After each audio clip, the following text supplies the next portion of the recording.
We can all agree that was really interesting and enlightening and uplifting as well. So, guys, for our next panel, our next speaker, I should say, I want to introduce Antoine Verdon, who's a Swiss entrepreneur, and he has an extensive career both in fintech and also in venture capital as well. So he's the CEO and co-founder of a company called Proxeus, and he's going to tell us a little bit about behind the trend and actually building real world applications on the blockchain. So very much looking forward to what Anton has to say. Cheers. Thank you. Is there perfect. Thank you very much. So hello everyone, my name is Antoine. I'm the co-founder of Proxeus. We're a Swiss-based company, currently touring several Asian countries to meet our community and discuss use cases. I'll tell you more about what we can do with our platform in the course of this presentation.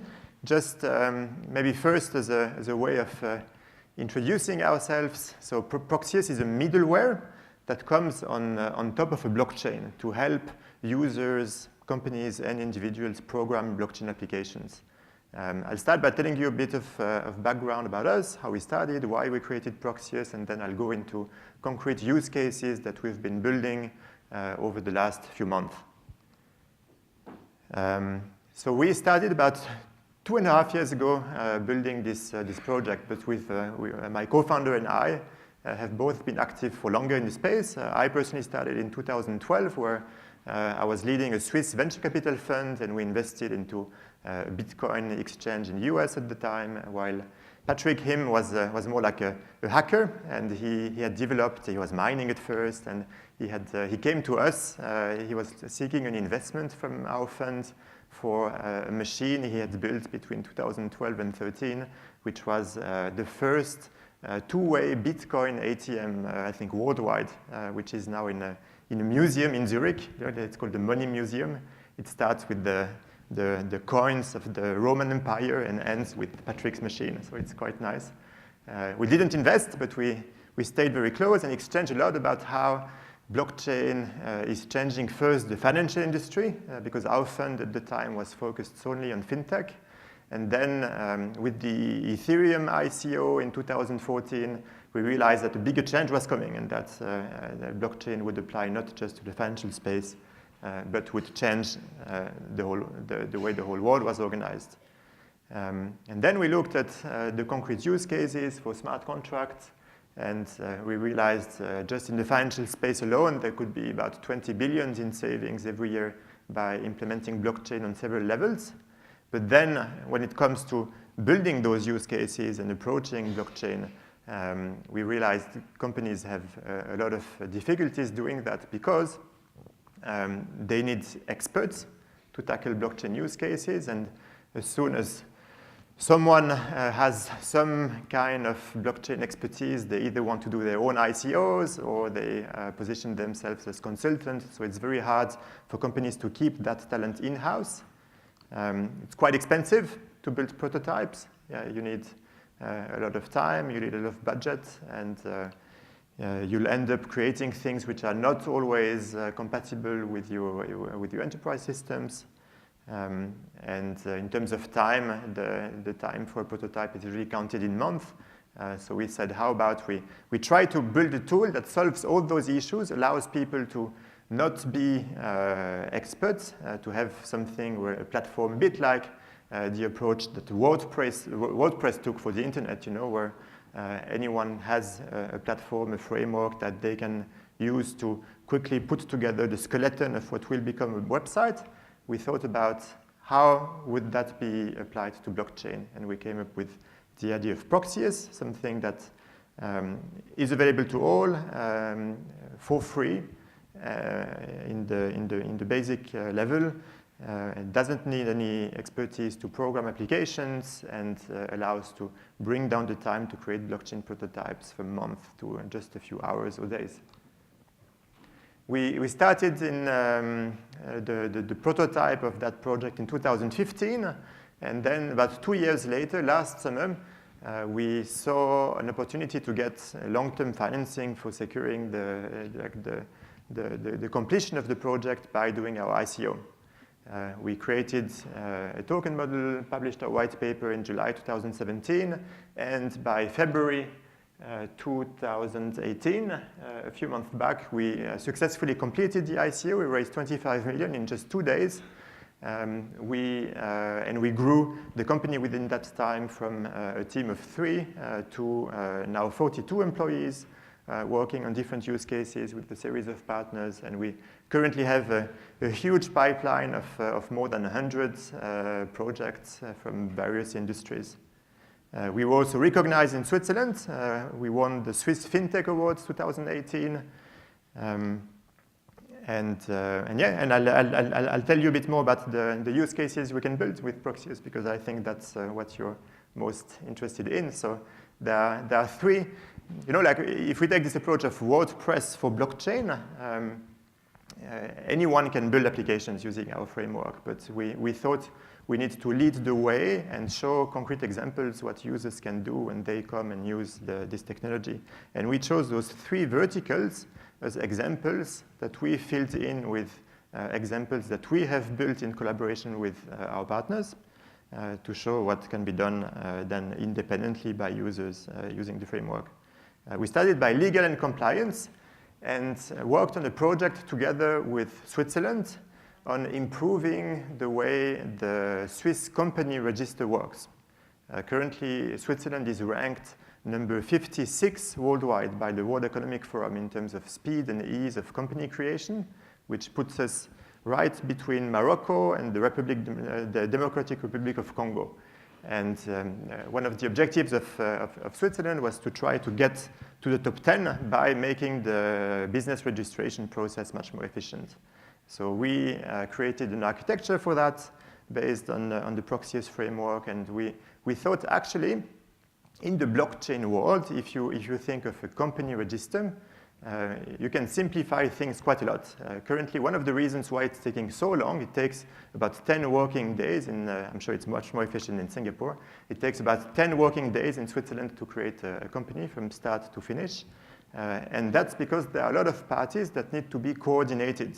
You have an entrepreneur that comes and they have an idea for the company. They know all the parameters. They know the name of the company, the number of shares, the name of the board members. But then you have a public notary who must certify that the information is conform to the law. You have a bank that must certify that capital payment has been made to fund the company. You have a lawyer that usually gives you advice as an entrepreneur. And then you have the company register itself that has to receive the information and verify again that it's conform to the law and to their principles. And the problem today is that all those parties work in a sequence. So before one has finished their job, the next one cannot start. And that's what causes this long chain. So we thought blockchain would bring a good opportunity to start changing the way we work. And in our system, we said there's actually one person that has everything in mind for creating the company. It's the entrepreneur, because the entrepreneur knows all the parameters. So how about we put together a list of forms that the entrepreneurs has to fill out, where all documents necessary for creating the company, including the documents that must come from the bank, from the notary, from the public register, are created in parallel. So it's a digitization project to simplify the input, and instead of having 10 documents at the end that you have to fill in manually with the company name that you will write wrong several times, and the name of the shareholders with once the first name, comma last name, and once last name, comma first name. You have one input field where you input every information once, and then it's reflected on all documents which are produced in parallel.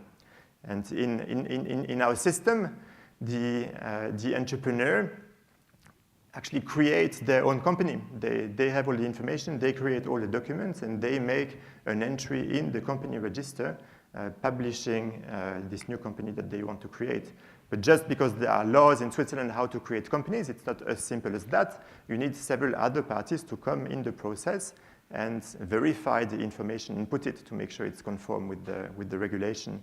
So for that, we built a smart contract which allows the different parties, the notary public, to come and say, yes, the name of the company is correct, for example, or the purpose is correctly stated. The bank can come and say, yes, the capital payment has been made. The public register can come and say, yes, for me, everything is conform.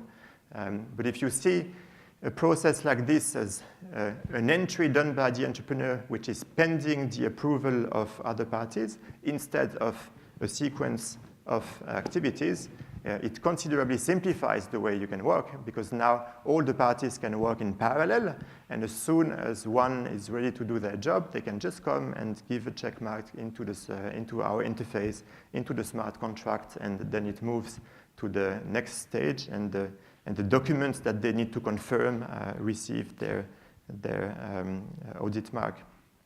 And using this process, we demonstrated that in March at a big event with a large assembly of Swiss leaders, where we proved that within a protected environment of the demonstration, we were able to register a company from start to finish, so until the official registration confirmed in paper in the registry in just 1 hour, 37 minutes, which is a huge gain compared to the 10 days from before.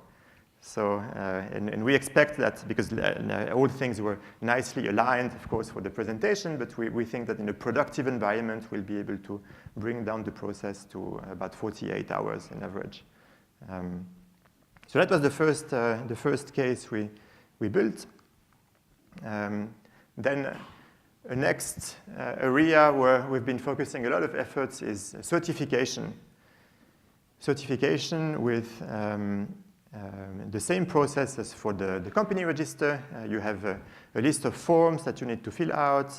The forms lead to one or several documents which are generated.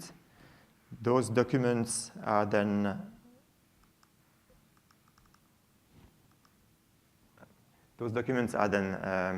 produced in two formats. They are created as PDFs, which are readable by humans, and as a JSON artifact, so as a sort of normalized database in parallel that is readable by machines. Both are put into a container. The container is sealed with the PGP key, is hashed, and the hash is placed on the blockchain. And the container is saved in a storage place chosen by the user. And this allows, when you receive that key, to have a document which can be verified by third parties. We had one example recently with the University of Basel in Switzerland. They asked us to build a system for them because they have one issue at the moment, is that a lot of employers call them up and ask for verification that candidates have indeed a degree from the university or have the grades they put on their CV. So we built an interface for them where instead of answering the phone, they can verify those documents, meaning the documents are produced by the dean of the university according to the regular process. You have the PDF that is exactly in the same design as the university used to have. Just that PDF is hashed and registered on blockchain, meaning that if the student now receives that PDF and sends the PDF to an employer, the employer can, instead of calling the university, go to a special interface on the university website, drag and drop the document, and then you will see either a green check mark or a red cross, depending if the document is true or not, or has been manipulated. And this is a very big use case. We're currently working with several other companies, especially in the pharma industry, for verification of documents, proving that a document has not been manipulated and has been registered at a certain point in time. A third case that we've been focusing on is the tokenization of assets. Here we worked with, for this example, with a Swiss collector of old-timers. He owns 250 cars worth from $500,000 to several millions. And old-timers like this one or more modern race cars are actually becoming an investable asset.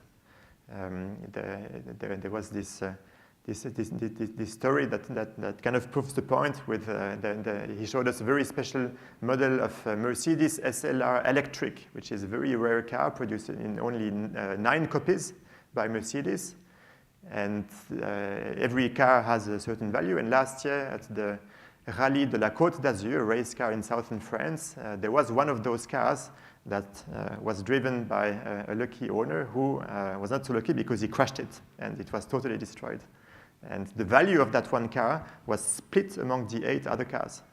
So the value of the remaining cars went up. So it's really an asset that keeps its value and also goes up over time. If you look at the trends, how race cars and price and for old-timers have been developing, there is a clear curve for the last 20 years.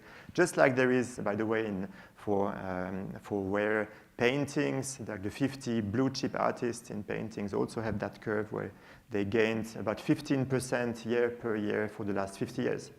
But to have access to those assets, it's very difficult. Only billionaires or family offices currently have access to them. The idea of that collector was to open that possibility to a larger spectrum by tokenizing his cars in order to make them investable assets where people could end up buying shares of cars which are stored in a secure location. And in order to do that, we followed the same steps as with the University of Basel. There is a standard he has for car certification. We digitized that standard. He can create certificates for cars exactly in the same design as he used to. And then the certificates are hashed and registered on blockchain. Just like the University of Basel and the example I was giving before, the documents are produced in those 2 formats, human readable as PDF and machine readable with this JSON artifact.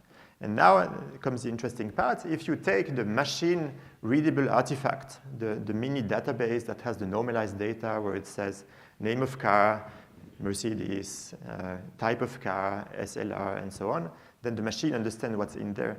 And that means that you can start importing this normalized data to parameter a smart contract. And that's the way we are doing it for him. We are importing the data about the cars into a smart contract, creating ERC20 tokens that become investable assets.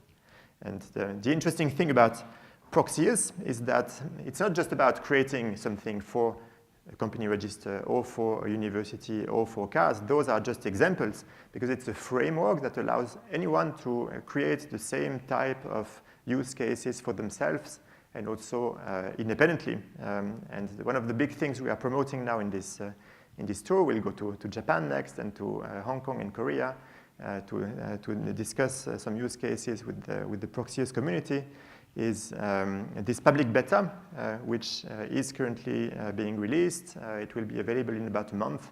So if you're interested to test it, approach me and I will give you the address to pre-register. Using the beta, you'll be able to create a lot of the cases you've seen before. If you want to certify not a car, but a bottle of wine or a cow, then that could be a framework for it. So yeah, I thought we'd take maybe some time to exchange questions, and I remain available afterwards if you want to know more or have an idea for a use case that you want to discuss.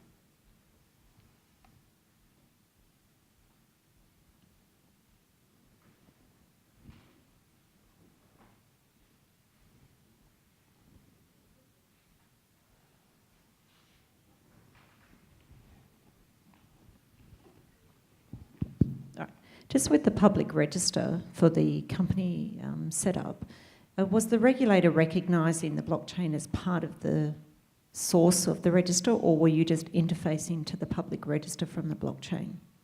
It's a good question. Our approach was not to change the law, but to make the process more efficient. So all documents were produced in paper. So the notary was still involved, had to put their seal on the documents so that they would be valid. And you know what took the longest time in the 1 hour, 37 minutes to create the company? It was the time for Velo Courier to come and and a bike courier to come and take the documents from the notary and bring them physically to the company register for them to be registered. So I think just using blockchain to coordinate the actions of the different actors, still keeping the exact same traditional process, we gain a huge amount of time already. But the next step is, as you say, when laws will be changed, when electronic and blockchain signatures, identities will be recognized, then we'll gain yet another level of efficiency. You talk about being the WordPress for Bitcoin, but WordPress enabled, the average Joe public to be able to create something of value, but I can't see here anything that allows an average person to create something valuable on Bitcoin, or sorry, on the blockchain. Yeah, I mean, it's just like if you had asked the same question 25 years ago to the average person. So now there is WordPress, you can create a website. Most people would have wondered, so what do I need the website for? And I think you have the same for blockchain now. So the first cases for blockchain adoption are probably with companies that see potential to reduce complexity in whatever processes they are working with. But I think with time, there will be individuals who will use such frameworks to be empowered to create e-commerce shops or to fulfill certain functions, to work remotely as certificators for different processes. I think it's just the beginning of the blockchain economy, and many things are still being shaped. But you're right, the first use cases are more on the enterprise sector now than on the consumer one.